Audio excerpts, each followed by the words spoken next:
জুলাই বাঁচবে, এই জুলাই নিয়ে কোনো ধরনের খেলাধুলা চলবে না। অনেক শ্রদ্ধা, যারা শহীদ হয়েছেন তাদের প্রতি বিনম্র শ্রদ্ধা, যারা আহত হয়েছেন তাদের জন্য আমরা বেঁচে আছি। এখন আমরা চেষ্টা করবো ভালো কিছু করতে।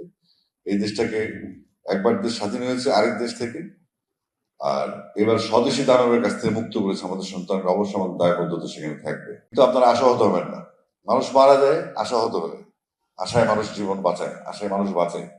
এই জুলাই কোন দল, মত, গোত্র, কোন বিদেশি কোন কারো কিছু না। এই জুলাই আমাদের জীবদ্দশা দেখে যাওয়া একটা মাইলস্টোন, যেটা বাংলাদেশকে মুক্ত করবে। এবং ভবিষ্যতে যদি আবার বাংলাদেশ আক্রান্ত হয় স্বদেশী দানবদের দ্বারা, সেই মিছিল চলবে এবং আন্দোলনও চলবে।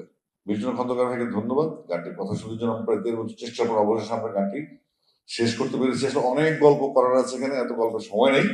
আমরা যেহেতু জুলাই ফাউন্ডেশনের সাথে আমি ওতপ্রোতভাবে সম্পৃক্ত হয়ে গেছি যে কোনো মূল্যে, আমার যত কিছুই হোক না কেন, জুলাই যোদ্ধা এবং জুলাই শহীদ, জুলাই আহত যোদ্ধা যারা আছেন তাদের পাশে আমি সর্বান্তকরণে থাকবো। এবং আমরা এটা বিশ্বব্যাপী একটা জনমত, যেহেতু আমি ঘুরে ফিরে গান বাজনা করি সারা বাংলা পৃথিবীতে, আমরা জনমত গঠন করবো। এই ফাউন্ডেশনের জন্য যদি সরকার যদি আসে আমরা খুশি হব, কারণ সরকারের দায়িত্ব এটা।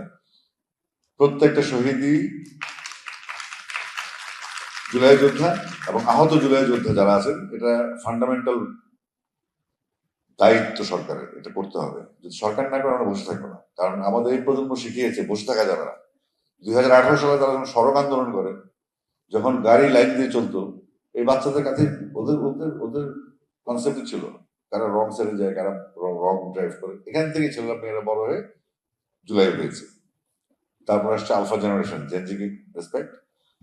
এই জেনারেশন হারবে না। আজকে এখানে লোক কম, আমি কিন্তু 1.5 লাখ 2 লাখ 5 লাখ লোকের কনসার্ট করে অভ্যস্ত, বাট আমার কাছে মনে হয়েছে এই লোকগুলো আমাদের লোক। অত লোক লাইভ নেতা একজন, সঙ্গে কয়েকজন। মিডিয়াকে ধন্যবাদ, এখানে সংক্ষিপ্ত মিডিয়া আছেন, সবাই আসেননি। যারা আসছেন তারাই আমাদের লোক, তারাই জুলাই যোদ্ধা, তারাই জুলাই রক্তকারী করে। জুলাই ফাউন্ডেশনের জন্য অনেক কিছু করার আছে। এবং আমার বয়স 54, আমি একজন পেশাদার গায়ক।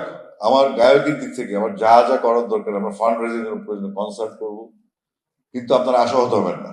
মানুষ মারা যায় আশাহত হলে, আশায় মানুষ জীবন বাঁচায়, আশায় মানুষ বাঁচে।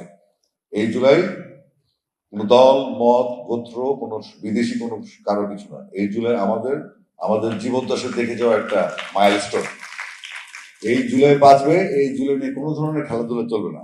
তাহলে আবার জুলাই আসবে, কারণ এই জুলাই কোন মৃত বা ঘুমন্ত আগ্নেয়গিরি নয়। এটা শহীদ মুগ্ধ এবং স্নিগ্ধ, তারা যখন ছোট ছিল, ওর মামা আমার এখানে, আমরা একসাথে কাজ করতাম, টুইন বেবি।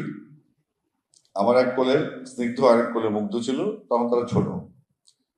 আমি তো তখন জানতাম না ভাই ব্রিগেডিয়ার জেনারেলকে রিটায়ার করানো হয়েছে জোরপূর্বক।